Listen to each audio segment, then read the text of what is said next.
Bonjour les gens, j'espère que vous allez tous bien. Bienvenue sur ma chaîne YouTube RS Lifestyle. Je suis de retour d'un voyage en Philadelphie et il m'est arrivé une petite anecdote hier et j'ai voulu la partager avec vous. Donc je suis en train de visiter là-bas, marcher tranquillement. À un moment donné, j'ai eu une envie pressante. Je regarde autour de moi où est-ce qu'il y a des toilettes publiques ou un endroit où je peux utiliser les WC. C'est pas très glamour ce que je vous raconte, mais la suite est intéressante. Donc voilà, je rentre dans le Starbucks. Je vois un Starbucks, je rentre dedans. Il y a un petit panneau. Et sur le panneau, il y a des petites annonces. Je vois un petit papier avec une adresse de bouquiniste. Donc je note l'adresse parce que je m'intéresse beaucoup aux livres. Et j'ai marché pendant une vingtaine de minutes et je suis tombé sur le bouquiniste en question. Une toute petite boutique, mais une fois que tu es à l'intérieur, c'est une vraie caverne d'Ali Baba. Parce que c'est une sorte de hangar avec une petite entrée. Et plus tu rentres à l'intérieur, plus tu vois des pièces, des sortes de pièces, des vieux livres. Et c'est bien compartimenté et c'est excellent. Pourquoi je vous raconte ça? Parce que j'ai trouvé une perle rare, comme j'aime toujours le répéter, un livre que j'ai beaucoup cherché sur New York, que j'ai pas trouvé. Et je l'avais écouté en audiobook et je cherchais le support papier. Vu que c'est écrit en anglais ancien, un petit peu comme la Bible de King James. Et du coup c'est toujours plus agréable d'écouter et de lire en même temps.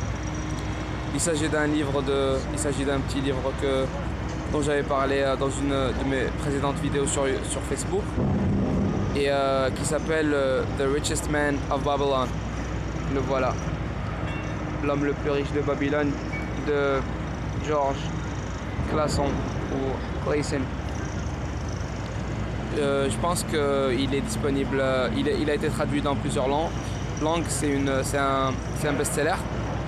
Et j'aimerais juste répéter ce que j'avais dit dans l'autre vidéo parce que la répétition sert à ancrer les idées dans nos cerveaux.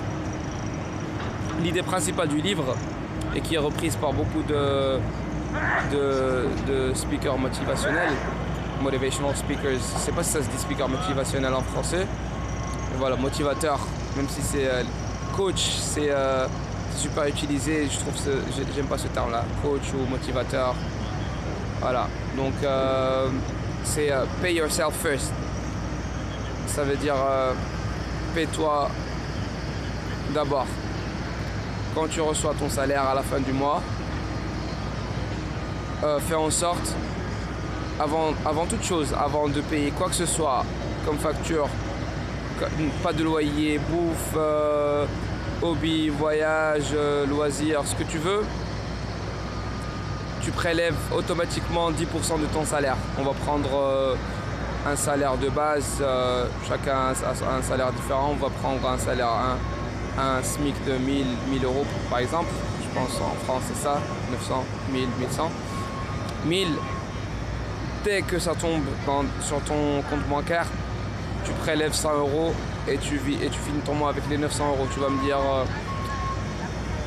je ne pourrais pas parce que je dois payer ceci, je dois payer cela, nanani, nanana. Moi je te dis, si tu arrives à vivre avec 1000 euros par mois, tu arriveras à vivre avec 900 euros par mois. Si ton salaire il est de 3000 euros, et bah tu arriveras à vivre avec 2700. Et tu fais les maths quel que soit ton salaire. Si ton salaire il est de 500, et bah tu vivras avec 450 et les 50 euros ils iront dans ta banque. Voilà. Et c'est le meilleur moyen d'économiser de l'argent. C'est le meilleur moyen d'économiser de l'argent. C'est une technique que je pratique depuis maintenant plus de 2 ans et les résultats ils sont époustouflants. Parce que ça te fait repenser ton système de dépenses et tu ne vis pas forcément moins bien. Essaie-le. Je te demande de l'essayer pendant... Allez, essaie-le pendant 2 mois. 2-3 mois, une période de 90 jours. Et puis si ça marche pas, et bah tu te remets en mode dépensier à fond. tu dis ce mec-là, il raconte n'importe quoi et tu te remets et tu reviens à tes propres habitudes. Mais si jamais ça marche pour toi et que tu aimes bien, reviens à ma vidéo et like-la. D'ailleurs, je veux que tu la likes maintenant, que tu la partages, laissez-moi des commentaires. Et puis quoi d'autre? Et puis c'est tout pour l'instant. Je vais pas vous faire une vidéo super longue. Je referai une autre vidéo où je parlerai de loi d'attraction parce que ce livre-là, comme par hasard, le matin sur mon chemin vers la Philadelphie, ben, j'étais en train de l'écouter en audiobook, tout simplement, sans penser que j'allais le trouver le jour même. Mais ça, c'est un autre sujet. Il fait un petit peu froid ici à New York, c'est pour ça que j'ai mon manteau. Et là, je suis au pied du nouveau World Trade Center. On le voit, je sais pas si on le voit, j'ai des reflets sur mon écran, mais je pense que vous le voyez sur la vidéo. Ils l'ont appelé Freedom Tower, la tour de la liberté. Donc voilà, c'est la tour numéro 1. Et voilà, symbole de la force et de la liberté. Liberté, égalité, fraternité, force et honneur. Merci beaucoup et dans une prochaine vidéo. Ciao, ciao.